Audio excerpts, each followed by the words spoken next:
नीतीश और तेजस्वी यादव की सबसे बड़ी जीत हाईकोर्ट से हुई जब जातिगत जनगणना कराने के फैसले पर कोर्ट ने मंजूरी दे दी। पिछले बार जब राज्य सरकार दिल्ली तक इस फैसले को लेकर गई थी कि सर्वदलीय दल बिहार में चाहता है कि देश के अंदर जातीय जनगणना कराई जाए, केंद्र सरकार ने इनकार कर दिया। केंद्र सरकार के इनकार के बाद राज्य सरकार ने बिहार विधानसभा में यह बजट और इस बात की परमिशन ली कि बिहार सरकार अपने बूते बिहार में जातीय जनगणना कराएगी। जनगणना का काम शुरू हुआ तो मामला न्यायालय पहुंच गया। पटना हाईकोर्ट सहित सुप्रीम कोर्ट तक कई याचिका दायर की गई, जिसमें कहा गया कि जातीय जनगणना कराना कहीं से भी वाजिब नहीं है। इससे लोगों की प्राइवेसी का हनन होगा, यानी निजता जो व्यक्ति की है वो बाहर आएगी।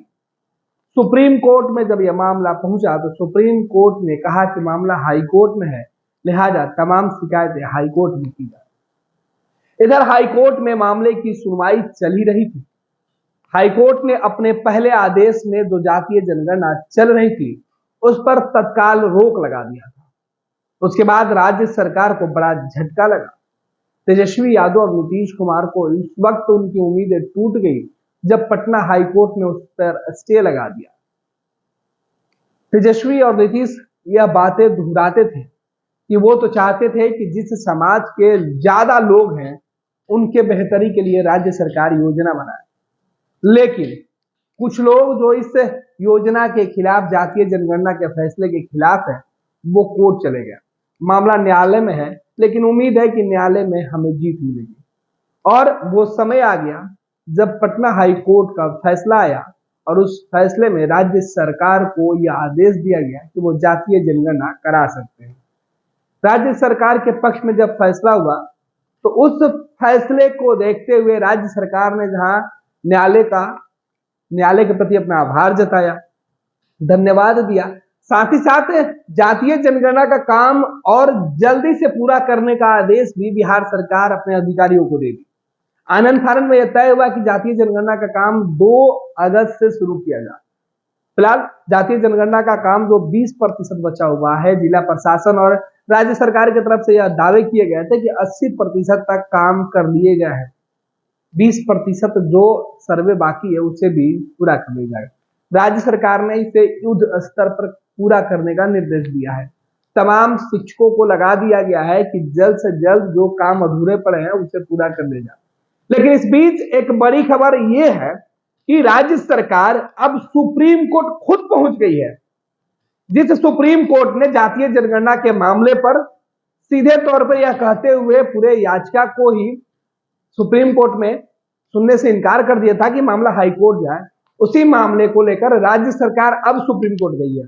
क्योंकि जब हाई कोर्ट से फैसला आया तो इस फैसला में याचिकाकर्ताओं का कहना था कि फैसले की कॉपी मिलने के बाद वो पुनः हाई कोर्ट के फैसले को सुप्रीम कोर्ट में चुनौती देंगे। इसके बाद राज्य सरकार के सामने यह बड़ी चुनौती थी कि हाई कोर्ट से तो फैसला हो गया है जातीय जनगणना कराने की, लेकिन अगर मामला वापस सुप्रीम कोर्ट जाता है और सुप्रीम कोर्ट इस मामले पर फिर से सुनवाई शुरू करती है तो जातीय जनगणना का जो काम है, जो मिशन है, वो अधूरा रह जाएगा। लिहाजा राज्य सरकार ने अपनी सुरक्षा, अपनी योजनाओं की सुरक्षा और राज्य सरकार के फैसले को बचाए रखने के लिए हाईकोर्ट का जो आदेश है उसे लागू रखने के लिए सुप्रीम कोर्ट पहले पहुंच गई है।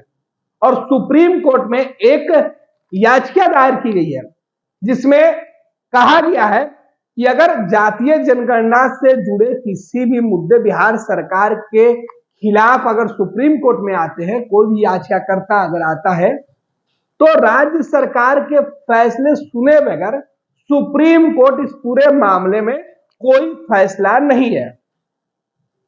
तो यह पिटीशन है वो दिया गया है राज्य सरकार की तरफ से, जिसके बारे में बताया गया है कि बिहार सरकार ने जाति आधारित गणना आर्थिक सर्वेक्षण के मामले में सुप्रीम कोर्ट के समक्ष कैविएट याचिका दायर की है।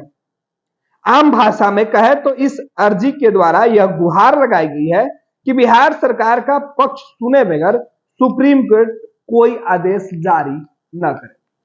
तो जाहिर सी बात है कि राज्य सरकार के इस याचिका से सुप्रीम कोर्ट को अवगत कराया गया है कि अगर सुप्रीम कोर्ट में पटना हाई कोर्ट के फैसले के खिलाफ अगर कोई याचिका आती है तो सुप्रीम कोर्ट तत्काल उस याचिका पर सुनवाई के दौरान कोई फैसला नहीं है। फैसला लेने से पहले बिहार सरकार की जो दलीलें हैं उसे कोर्ट जरूर सुने, और इसके लिए ये जो याचिका है वो दायर की गई है। तो जाहिर सी बात है कि राज्य सरकार अपनी सुरक्षा में अपनी तैयारियों को लेकर पहले ही सुप्रीम कोर्ट पहुंच गया है।